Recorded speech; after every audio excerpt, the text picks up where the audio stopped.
A finales de julio de 1936, el alzamiento militar ha triunfado en un tercio del territorio peninsular aproximadamente.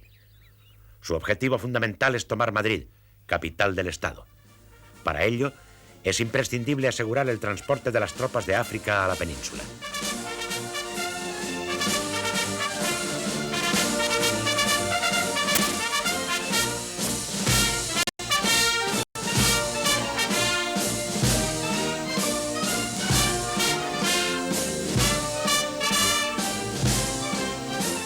El éxito del llamado Convoy de la Victoria permite a Franco trasladarse en avión a Sevilla el 7 de agosto y establecer allí su cuartel general en el Palacio de Jandury.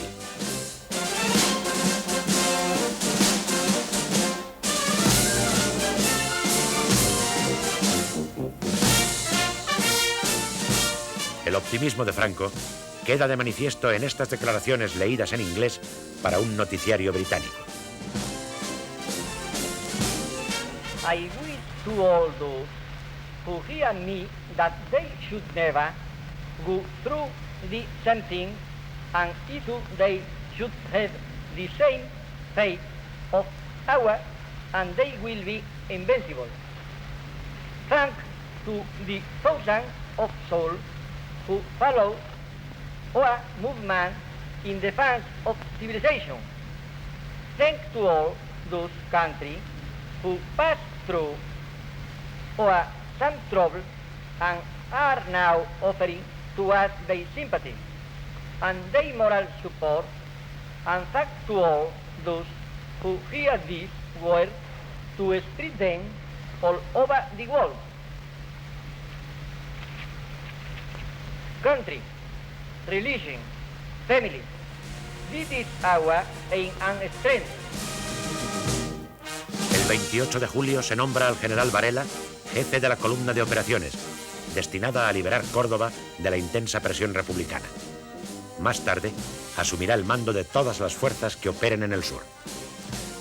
Las primeras columnas andaluzas de los rebeldes se forman con contingentes del ejército, guardias civiles y de asalto, y grupos de voluntarios, entre los cuales destacan los caballistas del Algabeño, antiguo torero muy conocido.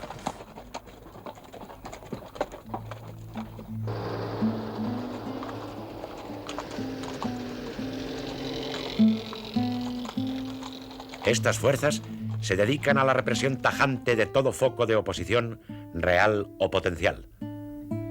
Dejan organizada la retaguardia y la vida civil, clausurando sindicatos, destituyendo ayuntamientos, nombrando comisiones gestoras y encuadrando las milicias. De este modo, garantizan el rápido avance de las tropas. En muchas de estas acciones, llamadas de limpieza o de pacificación, participan aristócratas y terratenientes. Víctimas principales de esta represión son los campesinos que se habían significado en la lucha sindical o en la ocupación de fincas.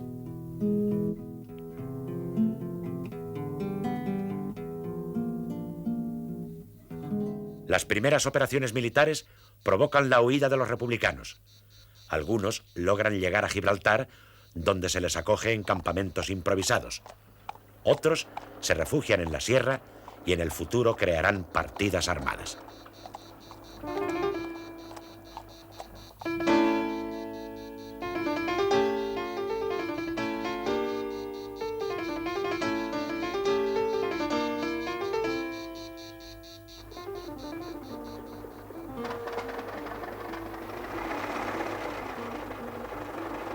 Al mismo tiempo que se producen estos acontecimientos, se decide avanzar rápidamente sobre Madrid. Es el objetivo en el que coinciden Franco y Mola.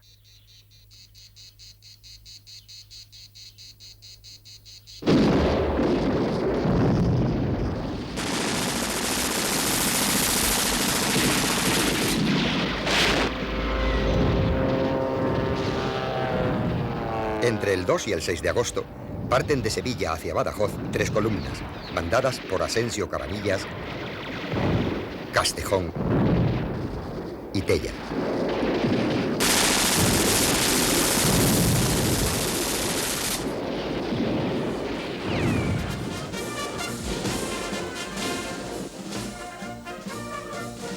El avance de estas tropas, fundamentalmente constituidas por fuerzas africanas, es rápido, de forma que el día 11, el teniente coronel Juan Yagüe, que toma el mando táctico de lo que ya se conoce como Ejército Expedicionario de Marruecos, se encuentra ante Mérida.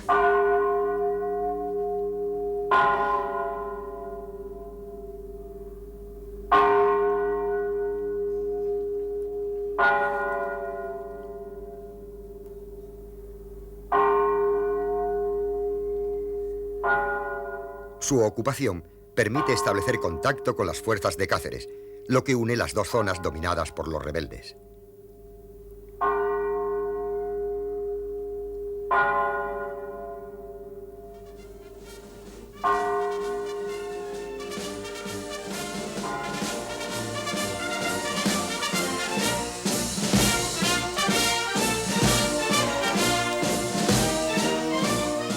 Las tropas del Ejército de África avanzan en los primeros días rápidamente, sin encontrar oposición efectiva.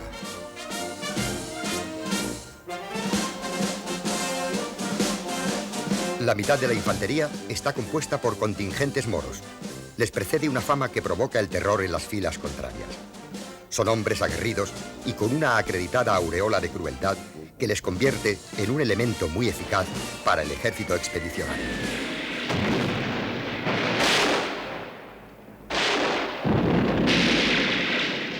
Excepto en Navarra y algún otro lugar, la sublevación se ha producido al amparo de la bandera republicana. No obstante, el 15 de agosto se celebra en Sevilla la ceremonia oficial de reimplantación de la bandera roja y gualda propia de la monarquía. Queipo de Llano altera con la conformidad de Franco el acuerdo a que habían llegado los generales participantes en la rebelión.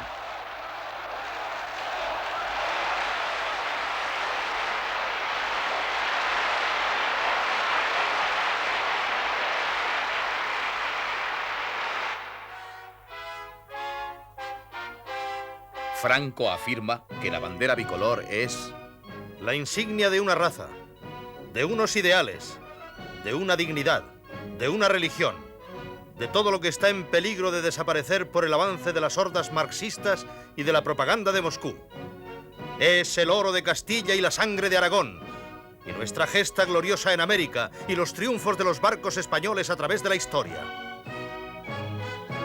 Termina elogiando a Sevilla y da vivas a España, coreados por los asistentes al acto.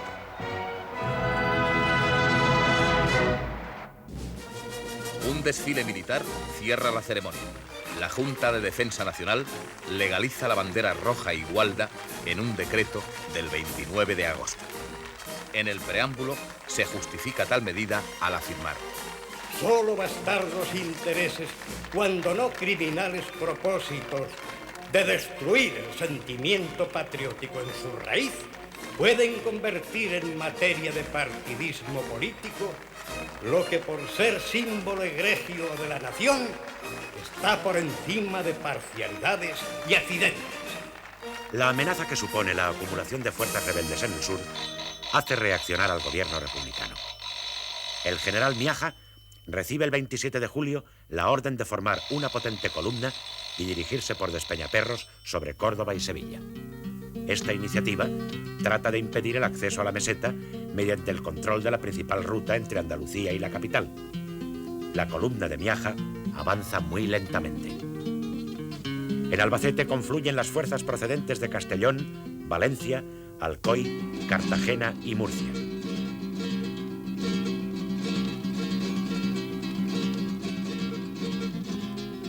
Siguen en dirección a Córdoba y el 29 de julio Miaja se establece en Montoro, dedicándose a pequeñas operaciones tácticas y represivas sin decidirse a atacar Córdoba hasta el 20 de agosto.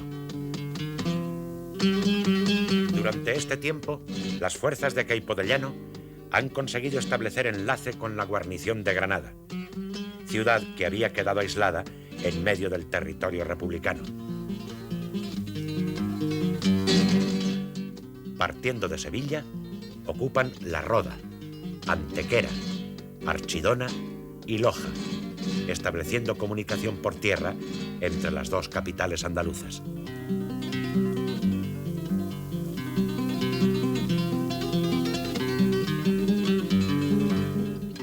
Cuando Miaja decide atacar Córdoba, su guarnición, inicialmente muy débil, ha tenido tiempo de reforzarse. El ataque termina en un rotundo fracaso. Miaja se repliega el 29 de agosto.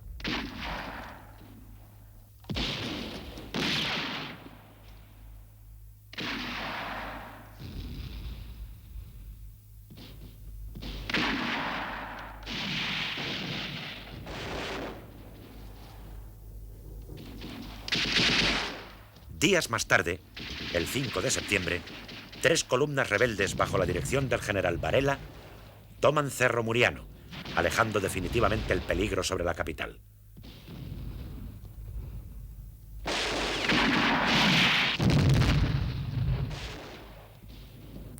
A partir del 21 de septiembre, Queipo de Llano ataca la provincia cordobesa con el fin de hacerse con la cuenca minera e industrial de Peñarroya-Pueblo Nuevo. La maniobra se prolonga hasta el 14 de octubre y Queipo consigue conquistar una amplia zona de la provincia.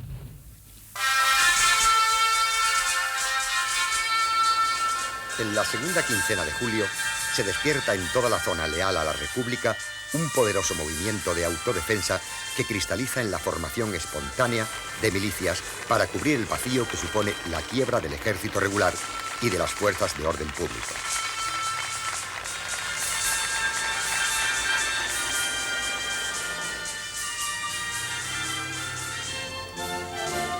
En Madrid, entre las milicias creadas por agrupaciones profesionales, son de notar el Batallón Artes Blancas, de panaderos, el Batallón Artes Gráficas y las milicias de artistas de variedades de la UGT. Los habitantes de zonas en que ha triunfado la rebelión residentes en Madrid constituyen las milicias burgalesas y las castellanas llamadas los comuneros. En la euforia revolucionaria del momento, algunas milicias reciben nombres de mitos populares. Es el caso del Batallón Aída Lafuente, en recuerdo de la joven comunista muerta en la Revolución Asturiana de 1934, y del Batallón Condés, capitán de la Guardia Civil, implicado en el asesinato de Calvo Sotelo.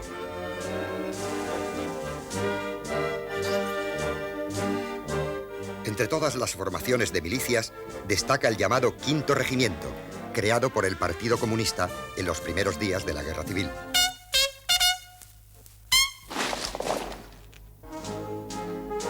No se trata propiamente de un regimiento, sino de un centro de alistamiento e instrucción instalado en un convento de la calle de Francos Rodríguez. De él saldrán sucesivamente unidades entrenadas para combatir en los frentes. Dentro del Quinto Regimiento sobresalen por su capacidad nombres que tendrán un papel importante en la contienda. Enrique Lister y Juan Modesto. Enrique Castro Delgado. Santiago Álvarez. Y el comunista italiano exiliado Vittorio Vitali, que se hace llamar Carlos Contreras.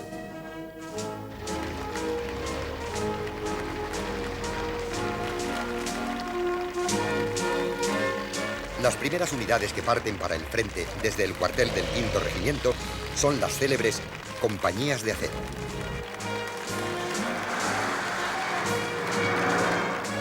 A principios de agosto, un decreto establece la posibilidad de crear batallones de voluntarios con milicianos de 20 a 30 años, pero el reclutamiento no tarda en ampliarse a aquellos reservistas que pueden presentar un aval de cualquier organización del Frente Popular.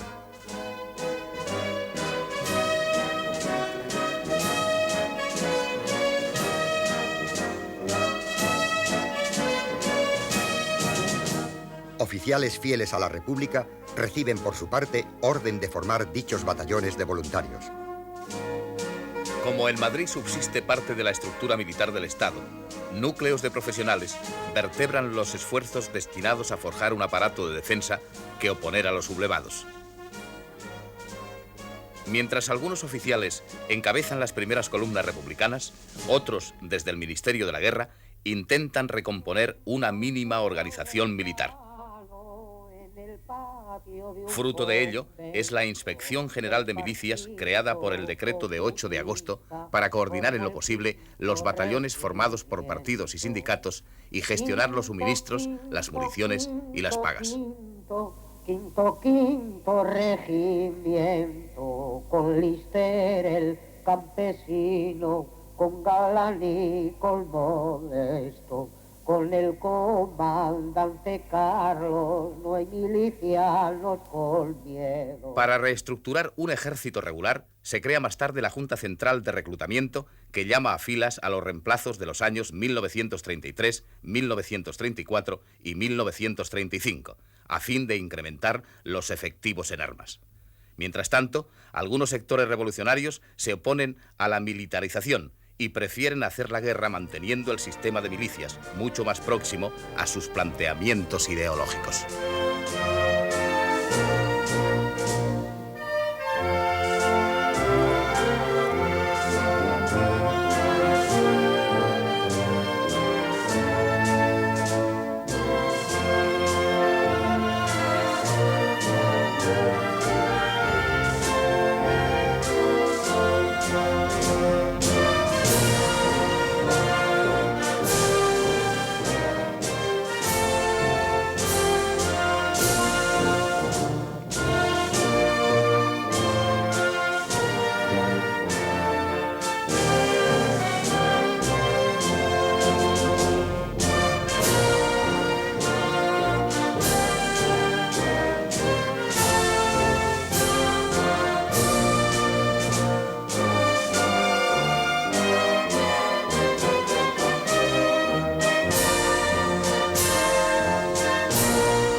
La caída de Mérida preocupa hondamente a los dirigentes políticos y militares republicanos que comprenden el peligro que corre Badajoz, así como el riesgo de un avance sobre Madrid por el Valle del Tajo.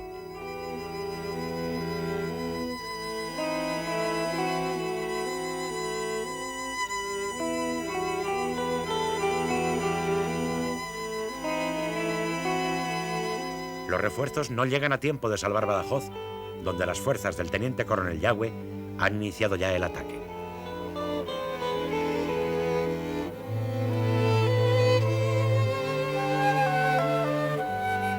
Tomado el barrio de San Roque y el cuartel de Menacho, tras violentos enfrentamientos, en las afueras de la ciudad se lanza el asalto definitivo con la ayuda de la aviación que lo apoya intensamente.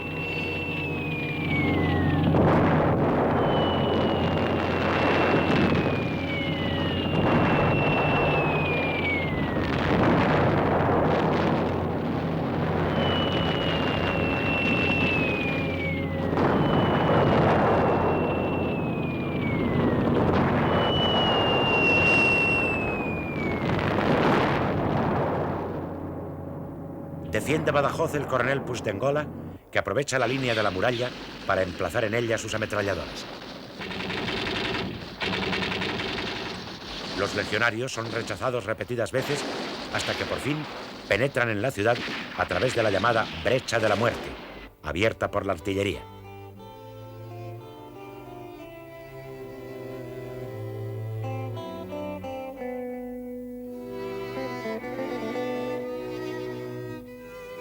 Alrededor de 4.000 hombres, en su mayoría milicianos, sin preparación militar alguna, han defendido durante 2 días Badajoz del ataque de 2.500 veteranos.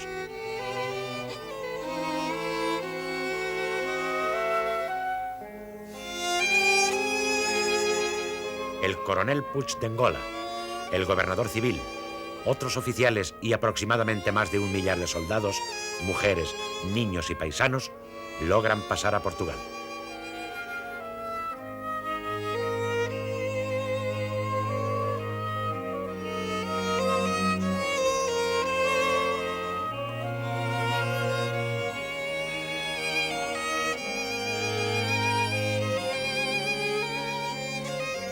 La encarnizada resistencia de los defensores y las numerosas bajas sufridas por los atacantes excitan el ánimo de revancha. Expoliaciones, violaciones e incluso castraciones al uso musulmán son la consecuencia inmediata. Se identifica a los combatientes vencidos por el amoratamiento que produce en el hombro la culata del mosquetón al disparar repetidamente. Son ejecutados en el acto sin formación de causa. Otros muchos son encerrados en la plaza de toros, donde no tarda en desencadenarse una masacre.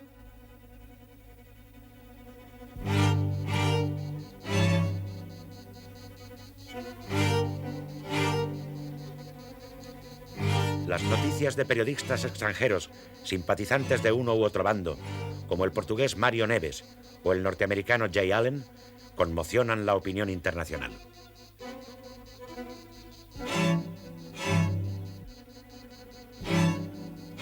No se ha podido establecer con exactitud el número de víctimas que ha sido objeto de encendida polémica. Los autores franquistas han tratado por lo común de disminuirlo, aunque no han podido por menos de reconocer, siquiera indirectamente, que la represión fue bastante dura. Resulta, no obstante, verosímil la argumentación de Yagüe recogida por John Whittaker, corresponsal del New York Herald Tribune. El teniente coronel había dicho: por supuesto que los hemos matado. ¿Qué suponía usted? ¿Que iba a dejarme a 4.000 rojos a mis espaldas, teniendo mi columna que avanzar a marchas forzadas? ¿Iba a permitir que Badajoz volviera a ser rojo?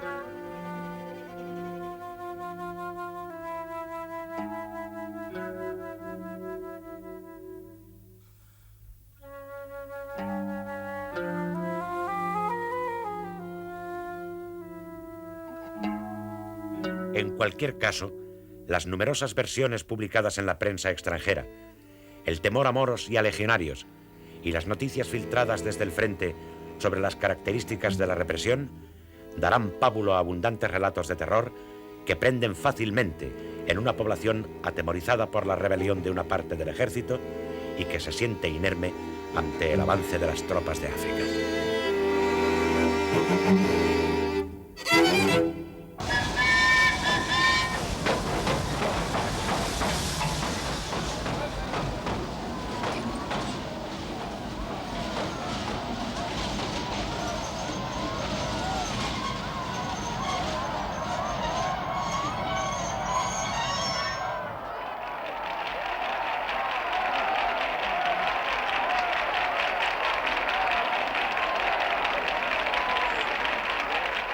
Con la ocupación de Mérida se produce el enlace entre los ejércitos rebeldes del norte y del sur, que tienen cubierto el flanco izquierdo por la frontera portuguesa.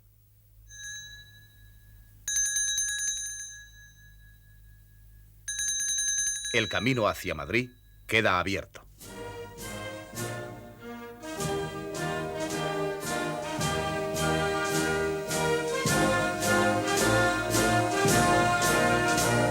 No hay fuerzas regulares, ni mucho menos milicianas, capaces de hacer frente a la profesionalidad y dureza del ejército de África.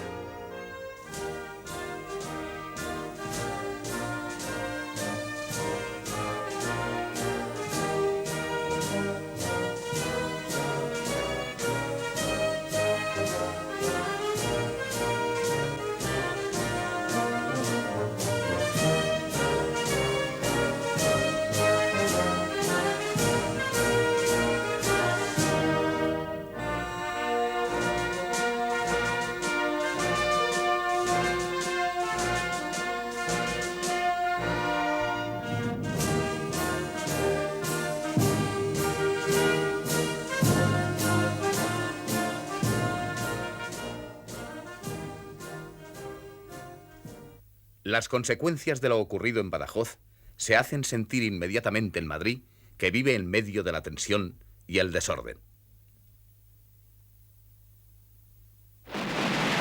El 22 de agosto tiene lugar en la cárcel Modelo la primera matanza colectiva que se produce en la capital tras los sucesos del cuartel de la Montaña. Sobre las 5 de la tarde se produce un incendio quizá provocado por algunos presos en complicidad con funcionarios de prisiones para, en medio de la confusión, darse a la fuga.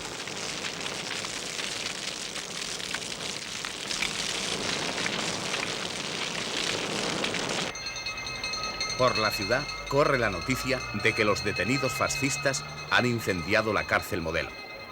Numerosos grupos se concentran ante el edificio.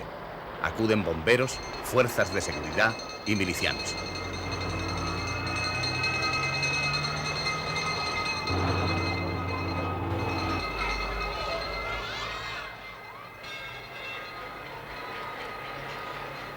Al penetrar en el recinto suenan algunos disparos.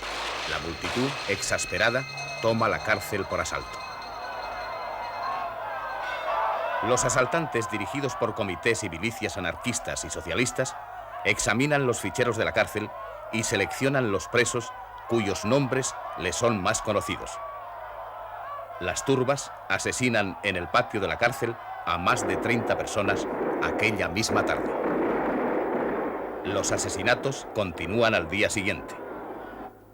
Entre las víctimas se encuentran Melquiades Álvarez, expresidente del Congreso, José Martínez Velasco, exministro y fundador del Partido Agrario, Fernando Primo de Rivera, hermano del fundador de Falange, Julio Ruiz de Alda, cofundador de Falange y tripulante del vuelo del Plus Ultra, Manuel Rico Abello, antiguo ministro y alto comisario de España en Marruecos, José María Albiñana, fundador del primer partido fascista español, los generales Villegas y Capaz, Santiago Martín Báguenas, comisario de policía, confidente de Mola, y otros muchos más.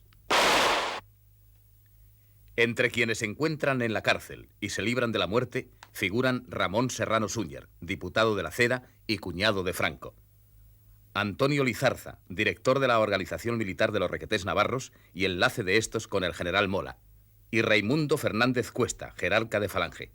En la prensa republicana se condenan duramente tales actos de barbarie. Julián Zugazagoitia, director del Socialista, escribe el editorial del 23 de agosto. Nos declaramos enemigos de toda acción de violencia, en las personas y en las cosas, cualquiera que sea el designio con que se cometa. La conducta de los rebeldes, cualquiera que sea la sevicia en que la inspiren, no puede servirnos de ejemplo ni disculpa. ¿Acaso no estamos en el deber de probar que somos distintos? El presidente de la República, Manuel Azaña, siente deseos de dimitir, cuando se entera, y más tarde escribe. Yo estaba en Madrid la terrible noche de agosto, en que fue asaltada la cárcel y asesinadas por una turba furiosa algunas personas conocidas. Yo también hubiera querido morir en aquella noche, o que me mataran. El jefe del gobierno, José Giral, lloraba lágrimas de horror.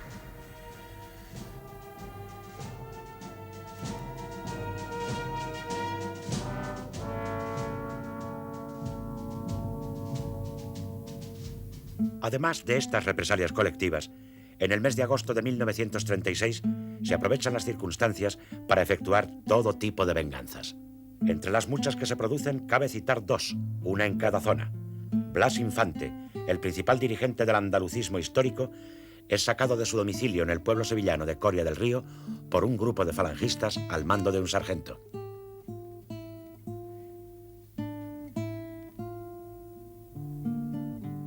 El día 11 de agosto es fusilado en las afueras de Sevilla sin formación de causa.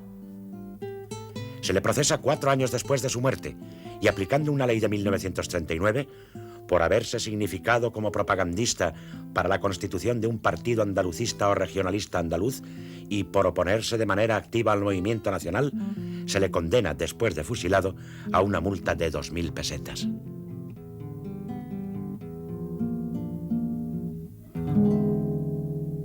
Una víctima notable en la otra zona es el general Eduardo López Ochoa.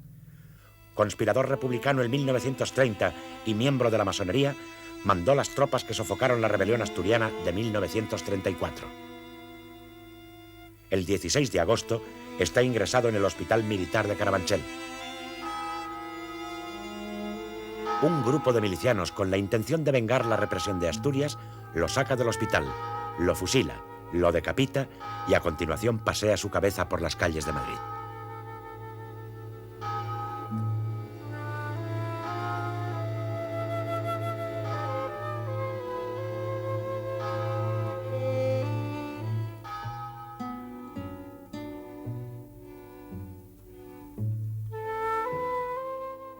en el sangriento agosto de 1936. Y en medio de aquella oleada de paseos y asesinatos, se produce el que va a ser más famoso de toda la Guerra Civil Española, el del poeta granadino Federico García Lorca. A instigación del militante cedista y camisa nueva de Falange, Ramón Ruiz Alonso, y por orden del gobernador civil de Granada, comandante José Valdés Guzmán, García Lorca es detenido y conducido al gobierno civil el 16 de agosto. Ha estado refugiado en la casa del poeta falangista Luis Rosales. 3 días más tarde, es asesinado con otras 2 personas en un barranco cerca de Biznar, en las proximidades de Granada.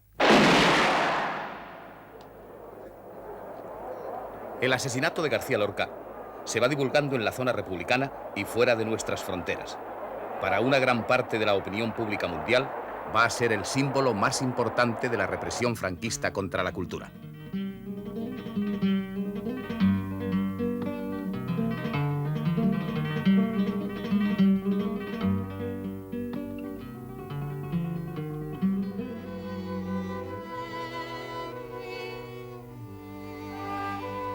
La guerra lleva a los españoles a una situación límite.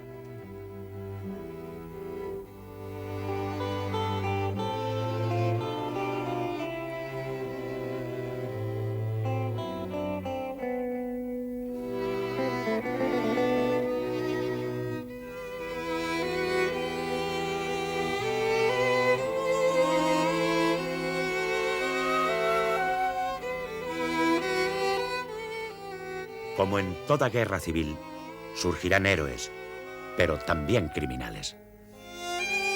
La contienda hará ver con la mayor claridad y crudeza a qué alturas de abnegación y a qué bajezas son capaces de llegar muchos hombres y mujeres.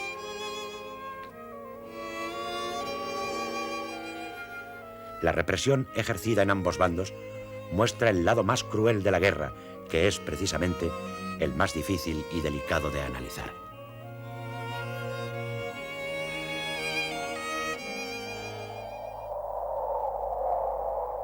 La represión es especialmente dura en los 2 primeros meses de la contienda. Roto el dique de la legalidad y bajo el pretexto de limpiar de enemigos la retaguardia, en ambas zonas se desencadena el terror.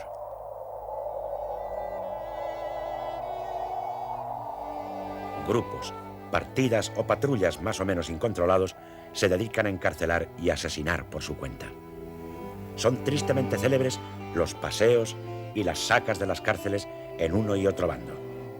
Cabecillas o simples miembros de tales grupos incontrolados deciden que una persona es enemiga, la sacan de su casa o de la cárcel, la llevan a un cementerio o a una cuneta y la asesinan. Muchas veces se mata por diferencias políticas o religiosas, otras por cuestiones económicas, no pocas por venganza personal. Es fácil librarse de un enemigo acusándolo de rojo o de fascista. A veces, los asesinos se incautan de los bienes del muerto. Surge así la clásica espiral de violencia. A una zona llegan noticias de los crímenes de la otra y, en represalia, dan muerte a personas consideradas como enemigas. Incluso se llega a justificar esta venganza con el argumento de que más matan en la otra zona. En Sevilla, el general Queipo de Llano declara por radio el 25 de julio. Por cada persona que maten, inexorablemente yo mataré 10.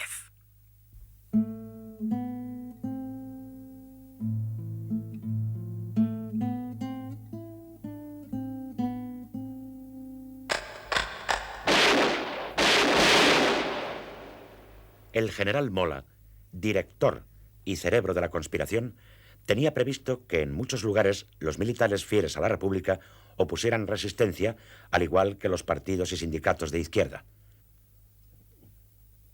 Ante esa posibilidad, el 25 de mayo había dado la siguiente instrucción. La acción ha de ser en extremo violenta para reducir lo antes posible al enemigo, que es fuerte y bien organizado. Serán encarcelados todos los directivos de los partidos políticos, sociedades o sindicatos no afectos al movimiento, aplicándoles castigos ejemplares para estrangular los movimientos de rebeldía o de huelga. Y el 24 de junio insistirá. El movimiento ha de ser de una gran violencia. Las vacilaciones no conducen más que al fracaso. Según relata su propio secretario personal, José María Iribarren, una vez comenzado el alzamiento, Mola declarará: Yo ya he decidido la guerra sin cuartel. Yo veo a mi padre en las filas contrarias y lo fusilo.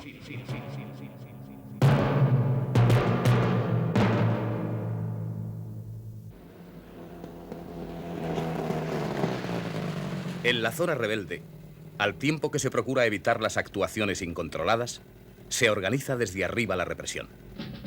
El instrumento jurídico es el bando que declara el estado de guerra que afecta no solo a los militares, sino a toda la población.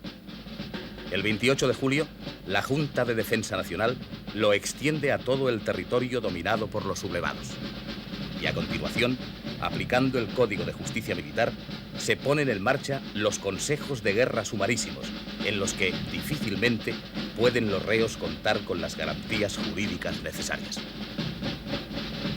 Las sentencias dictadas por estos consejos de guerra juzgan y condenan como rebeldes precisamente a los militares que se han opuesto a la sublevación y que han defendido la legalidad constitucional y el gobierno de la República.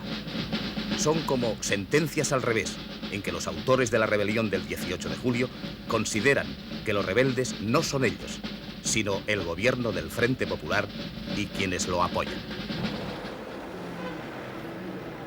Las autoridades de la zona republicana tratan de acabar con la represión de los incontrolados.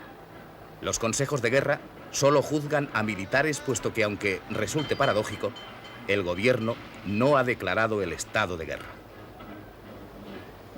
A los paisanos los juzgan los llamados tribunales populares, creados el día siguiente de los sucesos de la cárcel Modelo, con el fin, dice el decreto, de evitar matanzas frenéticas.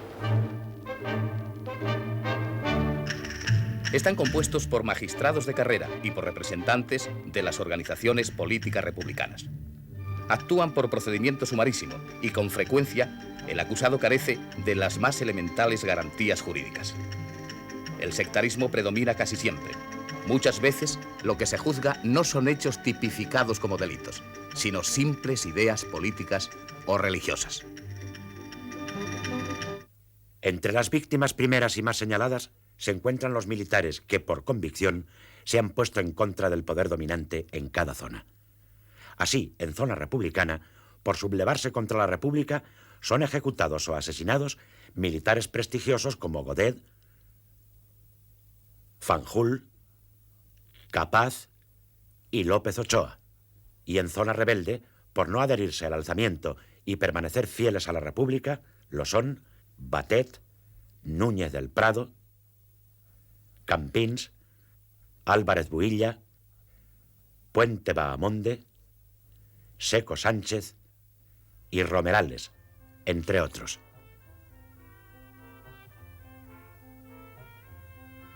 Hay dos casos, uno en cada zona, que constituyen una clara muestra de dignidad ante los jueces. El general Manuel Godet Llopis, medalla militar, fracasa en su intento de sublevar Barcelona. El 11 de agosto es sometido a consejo de guerra junto al general Fernández Buriel en el vapor Uruguay, convertido en prisión flotante.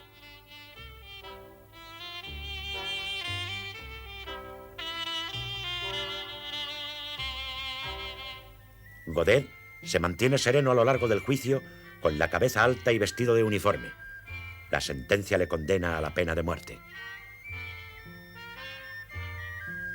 Se le permite despedirse de su ayudante antes de ser fusilado en el castillo de Montjuic al día siguiente. Su muerte y la manera de enfrentarse a ella son descritas por el socialista Julián Zugazagoitia con estas palabras. Con un cigarrillo en la mano, bien pegado a la ceniza del fuego, asistió a los preparativos del pelotón. Y cuando todo estuvo listo, aspiró una bocanada de humo, arrojó la punta del pitillo y, afirmando los pies en la tierra, miró cómo los fusiles le enviaban la muerte a clavársela en el pecho. En la otra zona será fusilado el general don Domingo Batet, justamente laureado por su actitud de completa subordinación a la legalidad cuando la Generalitat catalana se subleve contra esta en octubre de 1934. Cuando se produce el alzamiento, mandará la 6ª División Orgánica con sede en Burgos y, al oponerse a la sublevación, será encarcelado por sus subordinados. Hombre de gran prestigio por sus cualidades castrenses y prendas personales, en el momento de ser condenado a muerte intercederán por él grandes personalidades de la milicia y de la Iglesia. Entre los primeros estarán el general Queipo de Llano y el general Cabanellas, y en los segundos el cardenal Gomá y el propio secretario de Estado, el cardenal Pacelli. Sin embargo, todas estas peticiones de clemencia no encontrarán eco en Franco, que hará oídos sordos a estas solicitudes. El general Batet, después de exhortar a los soldados que forman el pelotón a cumplir con su deber, lanza un «¡Viva España!» y da él mismo la orden de fuego. Junto a los muchos y graves actos de violencia, se producen también en una y otra zona serios intentos para evitarla. El Gobierno de la República y la Generalitat de Cataluña se esfuerzan por facilitar pasaportes a personas que se sienten amenazadas para que puedan trasladarse al extranjero. De los puertos de Barcelona, Alicante y Valencia salen buques llenos de pasajeros que se dirigen a Francia o Italia.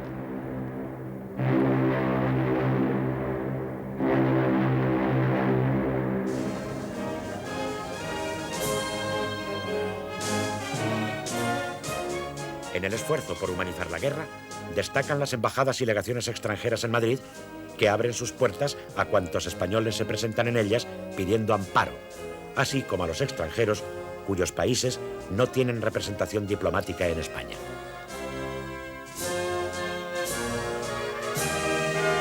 Tras la matanza de la cárcel Modelo, el embajador de Chile y decano del cuerpo diplomático, Aurelio Núñez Morgado, plantea el tema del asilo diplomático al ministro de Estado, Augusto Bárcia.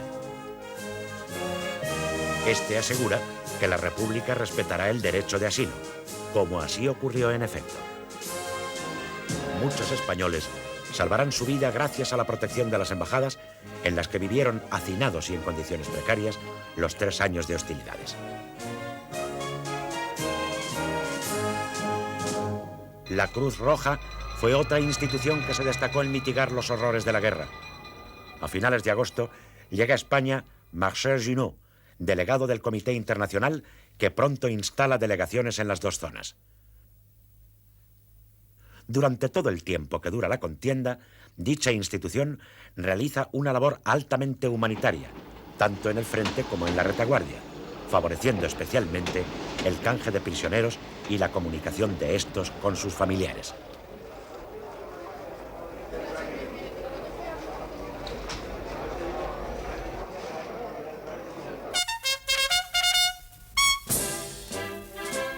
La Marina es uno de los cuerpos en los que más duramente se deja sentir la represión en los primeros meses, si bien no tiene las características ni la forma que una leyenda muy arraigada le ha atribuido. Se ha dicho que la marinería de los buques de guerra se sublevó contra sus jefes por orden del ministro de Marina, José Giral. Los asesinó y arrojó sus cadáveres al mar o a las calderas. La documentación disponible ha permitido a los historiadores establecer con claridad los hechos. La práctica totalidad de los jefes de la Armada se unen a la sublevación militar. La marinería y los cuerpos auxiliares, por el contrario, se mantienen fieles a la República. Y para impedir la sublevación de sus jefes, los detienen y les quitan el mando. De los buques que operan en el Mediterráneo, solo 3 se unen a la sedición. En el resto, la marinería y clases auxiliares abortan el intento de rebelión de sus jefes, que quedan presos, unos en sus propios barcos, otros en buques prisión. Estos, a su vez, son fondeados parte en el puerto de Málaga y parte en la base de Cartagena. En los buques que operan en el Atlántico, los hechos son semejantes, salvo en el acorazado Jaime I, donde sí hay derramamiento de sangre.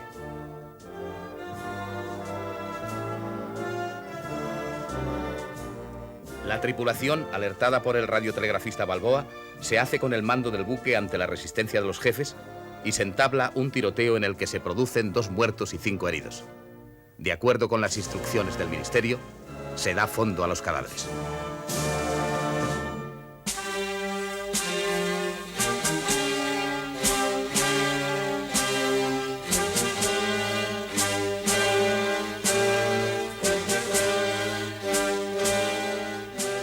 Ahora bien, si en los primeros momentos la vida de los jefes y oficiales es respetada, no ocurriría así posteriormente.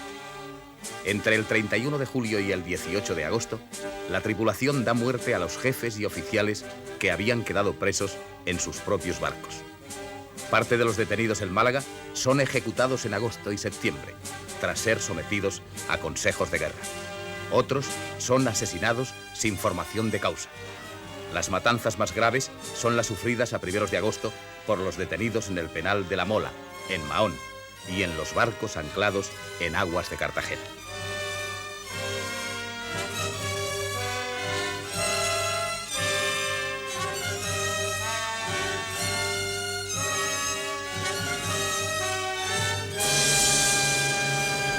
La matanza masiva más importante tuvo lugar en Cartagena el día 17 de agosto, donde fueron asesinados numerosos jefes y oficiales en los buques prisión Sil y España número 3.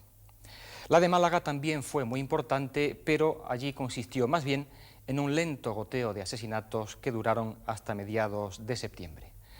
De esta manera, la oficialidad de la Marina Española quedó enormemente disminuida, lo cual repercutiría de forma muy importante en su eficacia.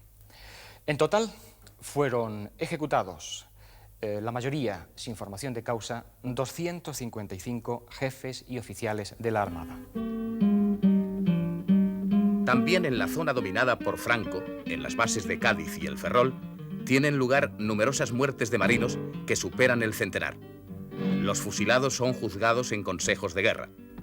Al revés de lo ocurrido en zona republicana, la inmensa mayoría son suboficiales y marineros, aunque también se ejecuta a los oficiales que no se unen al alzamiento. Las muertes, normalmente consecuencia de abundantes juicios sumarísimos, no han sido debidamente cuantificadas hasta el momento.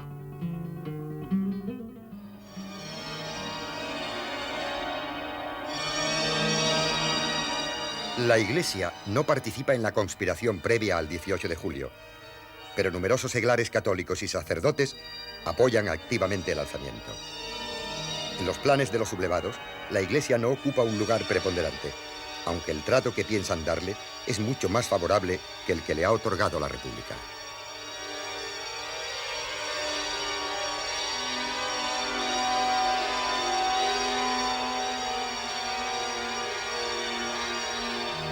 Sin embargo, en la zona republicana, la Iglesia española va a sufrir la persecución más sangrienta de toda su historia, después de iniciada la rebelión militar. A lo largo del mes de agosto, son asesinados una media de casi 70 sacerdotes y religiosas al día. Al mismo tiempo, son incendiados y saqueados un gran número de templos. En ocasiones, se producen matanzas colectivas de miembros de una comunidad, como los 51 claretianos de Barbastro. Víctimas destacadas son los obispos. Caen asesinados los de Sigüenza, Lérida, Cuenca, Barbastro, Segorbe, Jaén, Ciudad Real, Almería, Guadix, Barcelona y el Auxiliar de Tarragona.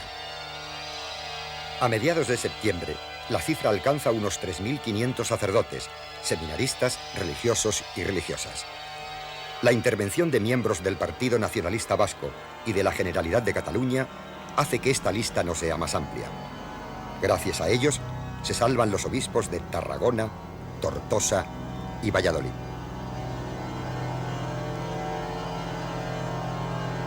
Las autoridades republicanas se muestran impotentes para frenar esta oleada de sangre.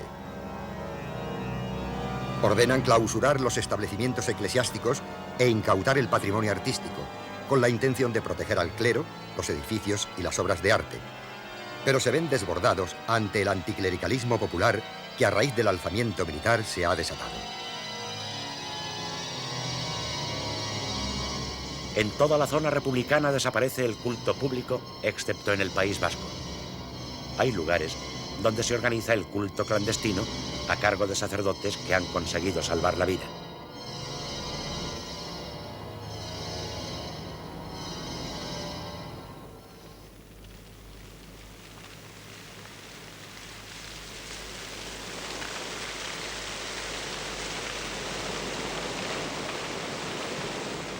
Una vez que el levantamiento se convierte en guerra y que a la zona sublevada llegan las primeras noticias de la persecución religiosa que tiene lugar en la Republicana, se producen las primeras reacciones de los obispos en favor del alzamiento.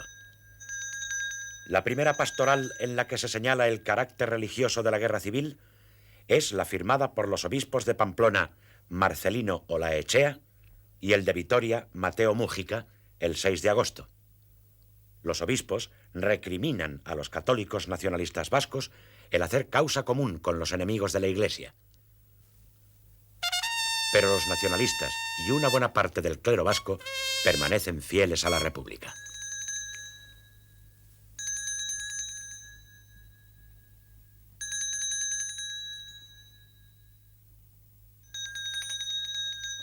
La identificación de la Iglesia con los sublevados adquiere un carácter llamativo cuando el obispo de Mallorca, Josep Miralles, bendice el 6 de septiembre, a instancias de la autoridad militar, aviones adquiridos en Italia. La persecución a que se ven sometidos los católicos españoles preocupa hondamente al Papa Pío XI. El diario pontificio El Osservatore Romano informa con detalle de las violencias, profanaciones y asesinatos, y al igual que otros diarios italianos, recoge las declaraciones que hacen los españoles huidos de la zona republicana. A finales de julio, marcha de Madrid el encargado de la nunciatura, Monseñor Silvio Sericano. El 12 de agosto, la Santa Sede envía al Gobierno de la República una enérgica protesta, aunque no se llega a la ruptura de relaciones diplomáticas. El 14 de septiembre, el Papa concede una audiencia a un grupo de católicos españoles y repite la protesta por los asesinatos y profanaciones que tienen lugar en zona republicana. La persecución que sufre la Iglesia española causa fuerte impacto en la opinión católica mundial. Se convierte en una baza importante a favor de los sublevados que aparecen ante Europa y el mundo como los defensores de la civilización occidental y cristiana.